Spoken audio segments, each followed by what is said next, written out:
না।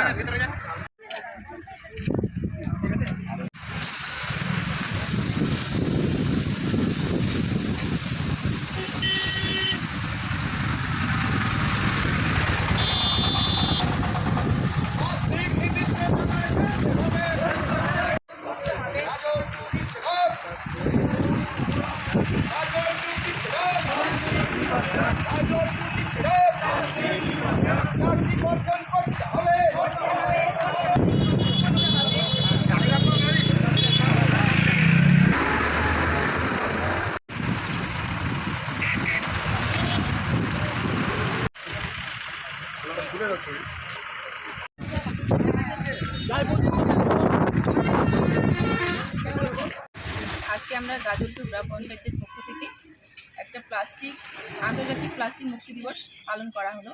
সেই পালনের মাধ্যমে আমরা র্যালি করলাম। সেই র্যালিতে আমাদের প্লাস্টিক দিবসের নিয়ে ট্যাবলো সাজানো হয়েছিল। সেই ট্যাবলোর মাধ্যমে আমরা আরও সবাই উপস্থিত ছিলেন। সকলে মিলে আমাদের ব্লক থেকে উপস্থিত হয়েছিলেন জয়েন্ট বিডিও সাহেব। আজকে আমরা প্লাস্টিক দিবস পালন করলাম এবং দোকান সমস্ত জনসাধারণকেই আমরা এই বার্তা দিলাম যে সিঙ্গেল প্লাস্টিক ইউজ করা যাবে না এবং প্লাস্টিক মুক্ত হতে হবে। তবেই কিন্তু আমরা সমাজে যে বর্জ্য পদার্থর যে দূষণ, সেই দূষণ থেকে আমরা মুক্তি পাবো। উর্মিলা রাজবংশী, গাজলপুর গ্রাম পঞ্চায়েত। আগামী 3রা জুলাই আন্তর্জাতিক প্লাস্টিক ব্যাগ মুক্ত দিবস। সেই দিবসকে উদ্দেশ্য করে আমাদের পঞ্চায়েত দপ্তর থেকে একটা গাইডলাইন নেমেছে যে পুরোটা পালন করতে হবে। তার বিভিন্ন ধাপে আমরা পালন করছি। পুরো গাজল ব্লক জুড়ে সমস্ত গ্রাম পঞ্চায়েত আমরা বিগত 28 তারিখে একটা মিটিং করেছি এই নিয়ে। আজকে একটা প্রত্যেকটা গ্রাম পঞ্চায়েতে র্যালি হচ্ছে। আজকে গাজলপুরে সেই র্যালি ছিল, আমরা এসেছিলাম ব্লকের তরফ থেকে।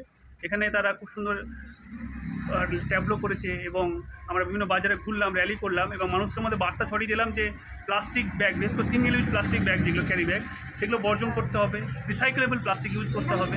তবে আমরা একদিন প্লাস্টিক মুক্ত, প্লাস্টিক ব্যবস্থা সম্পন্ন সুস্থ গাজলটু সবাইকে উপহার দিতে পারব। আমি হচ্ছে জয়েন্ট বিডিও গাজল ডেভেলপমেন্ট ব্লক।